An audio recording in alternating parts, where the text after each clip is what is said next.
मुजफ्फरनगर की राजनीति एक बार फिर बयानबाजी के तूफान में फंसती नजर आ रही है। हिंदू युवा वाहिनी के क्षेत्रीय संगठन महामंत्री प्रहलाद पाहूजा ने समाजवादी पार्टी और उसके जिला अध्यक्ष जिया चौधरी को लेकर बेहद तीखे और विवादित बयान देकर सियासी माहौल गर्मा दिया है। पाहूजा ने जिया चौधरी पर अमर्यादित टिप्पणी करते हुए उन्हें मानसिक रूप से अस्वस्थ बताया और यहाँ तक कह दिया कि यदि इलाज की जरूरत पड़ी तो उसका खर्च हिंदू युवा वाहिनी उठाएगी। उन्होंने समाजवादी पार्टी को गुंडा पार्टी बताते हुए आरोप लगाया कि सत्ता में रहते हुए सपा नेताओं ने कानून व्यवस्था को ताक पर रखा। वहीं मुख्यमंत्री योगी आदित्यनाथ के नेतृत्व में सख्ती के बाद सपा नेताओं के बौखलाने की बात कही। इस दौरान प्रहलाद पाहूजा ने पूर्व विधायक संगीत सोम के बयान का खुला समर्थन किया और तलवारों के वितरण से जुड़ी टिप्पणी को भी सही ठहराया। उनके इस आक्रामक रुख के बाद जिले की सियासत और ज्यादा गर्मा गई है। अब सबकी नजर समाजवादी पार्टी की प्रतिक्रिया पर टिकी है। देखिए, ऐसा है कि पहले क्या होता था समाजवादी सरकारों में, ये आप हमसे बेहतर जानते हैं।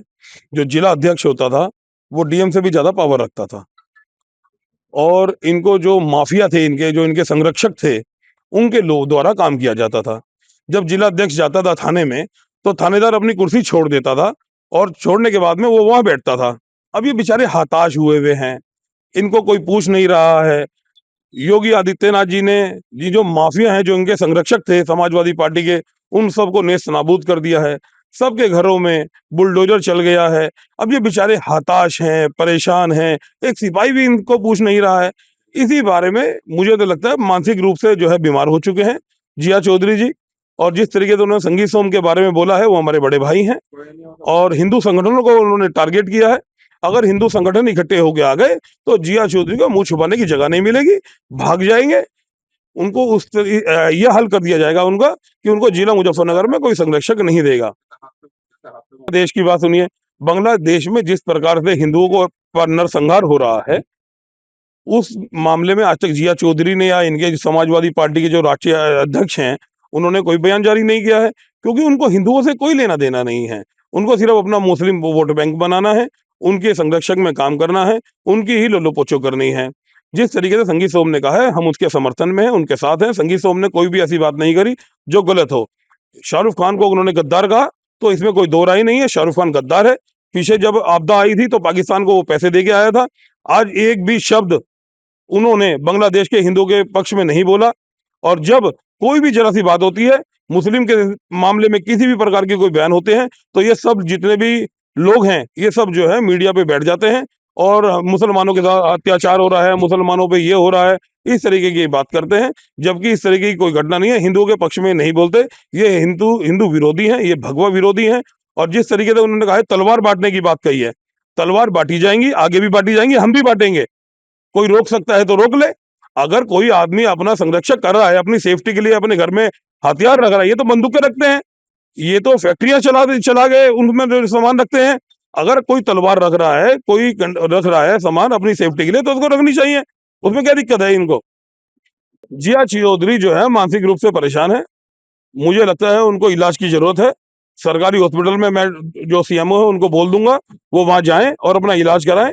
अगर उनके इलाज में कोई पैसे की कमी है तो हिंदू युवा वाहिनी उनका इलाज कराने को तैयार है। सारा जो भी खर्च आएगा वो हम देने को तैयार है।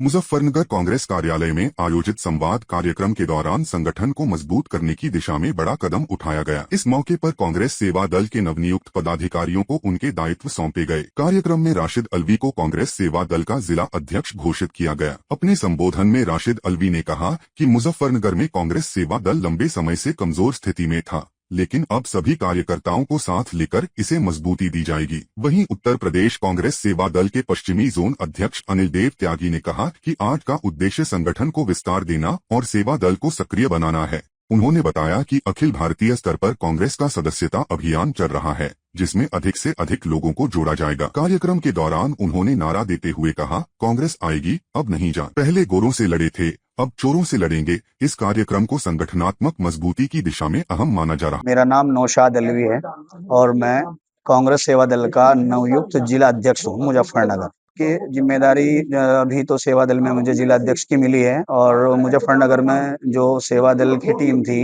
वो कहीं ना कहीं तक कमजोरी स्थिति में चल रही थी, ताकि उसे दोबारा से मजबूत किया जाए और पार्टी के हाथों को मजबूत किया जाए। और जो सेवा दल का एक अलग ही परिचय है वो समाज में जाए। जी, मेरा नाम अनिल देव त्यागी है और मैं उत्तर प्रदेश कांग्रेस सेवा दल का पश्चिमी जोन का अध्यक्ष हूँ। अभी हम आज यहाँ जो आए हैं, हमारे 2 नए नियुक्त पदाधिकारी बने हैं। नौशाद अलवी जी हमारे जिला अध्यक्ष बने हैं सेवा दल के नए, और ये नौशाद रहीमी जी ये प्रदेश में सचिव बने हैं। अफसाना जी को सिर्फ रिन्यू करा गया, वो पहले भी थी महिला की अध्यक्ष, तो आज फिर उन्हें दोबारा रिन्यूअल है उनका। अभी हम सिर्फ आज जनसंवाद कार्यक्रम था, हम लोग आपस में सिर्फ जिला अध्यक्ष जी और लोग हैं, सीनियर लोगों से इनका परिचय भी होना था। और आगे हमारा एक सदस्यता अभियान चल रहा है पूरे अखिल भारतीय स्तर पे। 3 तरह की उसमें सदस्यता है, साधारण सदस्य, सक्रिय सदस्य और आजीवन सदस्य। तो सदस्यता अभियान के बारे में सभी जो बड़े और सीनियर लोग हैं, उन लोगों से आशीर्वाद भी लेना था और इसे बढ़ाना भी था। बाकी जो अपने आगे कार्यक्रम है, उनके बारे में विचार विमर्श करने के लिए आए थे। नहीं, सेवा दल कभी खत्म नहीं हुआ। कहीं-कहीं हो सकता है गतिविधियों में कमी रही हो कि नहीं हुआ हो, लेकिन सेवा दल तो कभी खत्म हुआ ही नहीं। हम तो सबसे पुराना संगठन है। हमारे जो नारे भी है, उनमें भी हम कहते हैं, अब उसे नए सिरे से हम लोग चला रहे हैं कि पहले लड़े थे गौरव से, अब लड़ेंगे चोरों से, पहले लड़े थे गौरव से, अब लड़ेंगे चोरों से, जब लड़ना है इन चोरों से, आवाज उठेगी चोरों जब से, लड़ना है इन चोरों से। आवाज उठेगी चोरों से।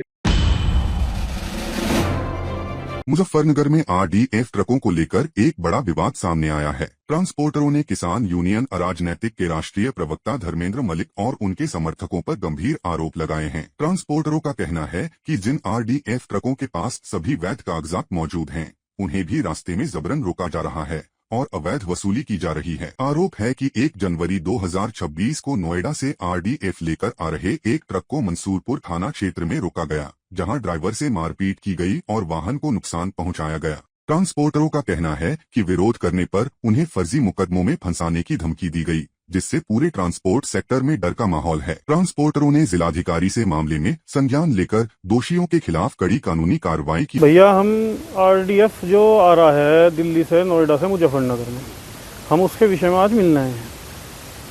कुछ संगठन जो हैं वो ज़बरदस्ती गाड़ियों को रोक के ड्राइवर के साथ बदतमीजी, अवैध वसूली कि अगर उन्हें टोकन जाएगा तो गाड़ी खाली होगी, वरना वो नहीं होने की।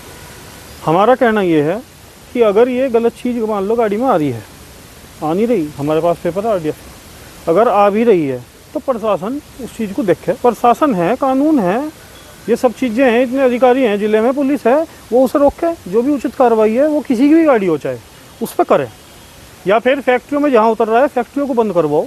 सारी चीज़ें हमें गाड़ियों वालों को क्यों चिन्हित करा जा रहा? हम अगर गाड़ी नहीं चलाएंगे तो अपनी किस्तें कहाँ से देंगे? हम रोड टैक्स भी देना, हमें इंश्योरेंस भी देना, हमें परमिट भी देना, गाड़ी के इतने खर्चे हैं, ड्राइवर की सैलरी भी देनी, सब चीज़ देनी। ये है जी किसान यूनियन राजनीतिक धर्मेंद्र मलिक जी का।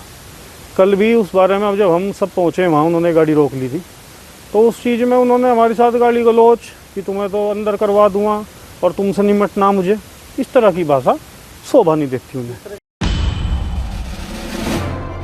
आपको वो गाना याद है ना, देखो दीवानों ऐसा काम ना करो, राम का नाम बदनाम ना करो। तो इन कांग्रेसियों को हमारी नसीहत है कि मर्यादा पुरुषोत्तम भगवान श्री राम से किसी इंसान की तुलना करना ये बहुत ही तुच्छ सोच है। और आप वैसे पार्टी के युवराज से उनकी तुलना कर रहे हैं जिन्होंने भगवान श्री राम के अस्तित्व को सर्वोच्च न्यायालय में नकारा था। 2007 के सितंबर में सुप्रीम कोर्ट में राम सेतु मामले में तत्कालीन यूपीए सरकार, जिसमें मनमोहन सिंह प्रधानमंत्री थे, उन्होंने कहा था कि रामलला तो काल्पनिक है साहब, भगवान श्री राम का कोई अस्तित्व नहीं रहा है पहले। इसके अतिरिक्त रामायण को कॉमिक बुक बता दिया था, सीता मैया और महावीर जी को कहा था कि कॉमिक कैरेक्टर्स हैं, ऐसा कोई इनका परिणाम मतलब प्रमाण ही नहीं मिला, और आज वो भगवान श्री राम से तुलना कर रहे हैं।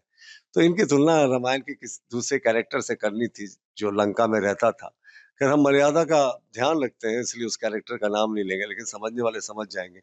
राहुल गांधी की अगर तुलना करनी थी तो लंका में रहने वाले लंकापति से करनी चाहिए थी, जिन्होंने राम के अस्तित्व को उन्होंने भी ललकारा था, और इनकी पार्टी ने भी राम के अस्तित्व को 2007 में ललकारा था।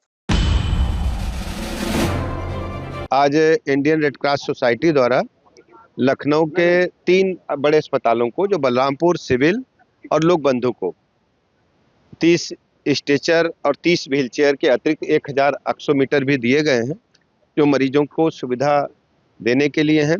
मरीजों को, परिजनों को स्ट्रेचर व्हील चेयर की दिक्कत न हो। हमारी सरकार प्रतिबद्धता के साथ प्रदेश के सभी मरीजों की सेवा के लिए काम कर रही है। और लगातार सुधारात्मक उपाय किए जा रहे हैं। हर स्थिति में लोगों को बेहतर से बेहतर चिकित्सा व्यवस्था मिले, इसको सुनिश्चित किया जा रहा है। आज देखा है अखबार में और शीघ्र ही बुलेट ट्रेन मिलेगी। मैं आदरणीय रेल मंत्री जी का, आदरणीय प्रधानमंत्री जी का बहुत बहुत आभार प्रकट करता हूँ। देखिए, भारतीय जनता पार्टी के लोग हों या उनका इकोसिस्टम हो, ये पूरा का पूरा इकोसिस्टम अपने राज्यों के ऋणों को नहीं देखता, अपनी कमियां नहीं देखता, दूसरे की कमियां गिना करके अपनी कमियां छुपाने की कोशिश करता है। भारतीय जनता पार्टी के लोग बताएं ना कि किस राज्य में 15,000 करोड़ से ज्यादा का निवेश कोई मुख्यमंत्री विदेश से लेकर के आया। एमके स्टालिन साहब विदेश गए थे, 15,000 करोड़ से ज्यादा का निवेश लग चुका है तमिलनाडु में, जबकि उत्तर प्रदेश में 40 लाख करोड़ के एमओयू किए योगी आदित्यनाथ जी ने, लेकिन 4,000 करोड़ भी नहीं लग पाया। तो भारतीय जनता पार्टी वालों को चाहिए कि दूसरे राज्य भी देश का हिस्सा है, देश का हिस्सा माने। सिर्फ भारतीय जनता पार्टी की सरकारें ही देश नहीं है, देश बहुत बड़ा है। बात बयानबाजी की नहीं है, बात लोगों के मरने की है। 15 लोग बताए जा रहे हैं कि मारे जा चुके हैं। क्या मानव की कीमत नहीं है? जहां भारतीय जनता पार्टी के सारे एमएलए हैं, भारतीय जनता पार्टी का एमपी है, भारतीय जनता पार्टी की नगर निगम है, भारतीय जनता पार्टी की प्रदेश की सरकार है और भारतीय जनता पार्टी की केंद्र की सरकार है। ऐसी निकम्मी सरकार को चुनने का, ऐसे निकम्मे विधायकों को चुनने का, ऐसे निकम्मे सांसद को चुनने का खामियाजा इंदौर की जनता भुगत रही है। ऐसे लोगों के खिलाफ तो कार्रवाई होनी चाहिए। जो लोग इसके जिम्मेवार लोग हैं, नेता, विधायक, पार्षद, महापौर, मुख्यमंत्री, इन सबको जेल भेज देना चाहिए इस घटना के लिए। क्योंकि अगर आप दुनिया के सबसे साफ शहर, अगर आप हिंदुस्तान के साफ शहर में पानी नहीं दे सकते तो आप क्या करेंगे? कर्नाटका का जो सर्वे आया है, इलेक्शन कमीशन ने ये सर्वे एक ऐसे एनजीओ से कराया जिसका नाम ग्राम है। ये एनजीओ के संस्थापक बाला सुब्रमण्यम जी प्रधानमंत्री के कार्यालय में काम करते हैं। वो इतने बड़े नरेंद्र मोदी के भक्त हैं कि उन्होंने एक पूरी किताब चाटुकारिता में नरेंद्र मोदी की लीडरशिप पे 2024 में लिखी थी। तो ऐसे व्यक्ति के संस्था से आप सर्वे करा रहे हैं और उसमें आप दिखा रहे हैं कि लोग सैटिस्फाइड हैं, ये खुद दिखाता है कि कितना बड़ा जालसाजी, कितना बड़ा ये फ्रॉड हुआ है। पहली बात, जिन लोगों ने भी ये सर्वे छापा, क्या उन लोगों ने इस बात का उल्लेख किया, क्या उन्होंने इस बात का डिस्क्लोजर किया कि इस सर्वे में जो सर्वे करने वाले लोग थे वो नरेंद्र मोदी के करीबी हैं, उनके सहयोगी हैं, उनके साथ काम करते हैं? और ऐसे व्यक्ति का सर्वे कैसे मान्य हो सकता है? यहां पर कहा जा रहा है कि लोग संतुष्ट हैं ईवीएम और चुनाव प्रणाली से। आप गांव देहातों में चले जाइए, हम लखनऊ में बात कर रहे हैं, थोड़ी दूर पे जाइए, लखनऊ के लोगों से बात करिए। हर व्यक्ति ईवीएम पर सवाल उठाता है, हर व्यक्ति चुनाव प्रणाली पर सवाल उठा रहा है, हर व्यक्ति एसआईआर पर सवाल उठा रहा है। जिस तरह से इस देश में निष्पक्ष और स्वतंत्र चुनावों के साथ भद्दा मजाक किया जा रहा है, उस पर लोग सवाल उठा रहे हैं। और यहां पे सर्वे कह रहा है जी सब चंगा है।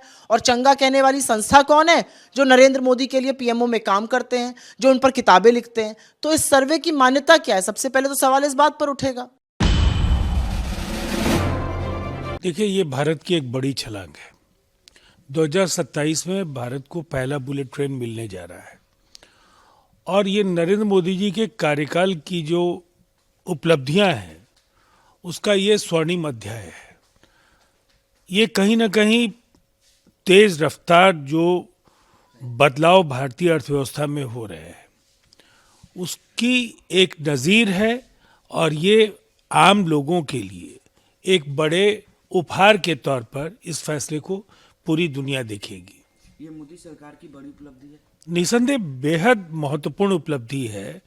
हम विज्ञान, अनुसंधान, तकनीक और साथ साथ जो दुनिया में कई जो बड़े कार्य हुए हैं अलग अलग विकसित राष्ट्रों की ओर से, भारत ने भी उनको जमीन पर उतारने का निर्णय लिया और बुलेट ट्रेन उसी श्रृंखला की एक कड़ी है।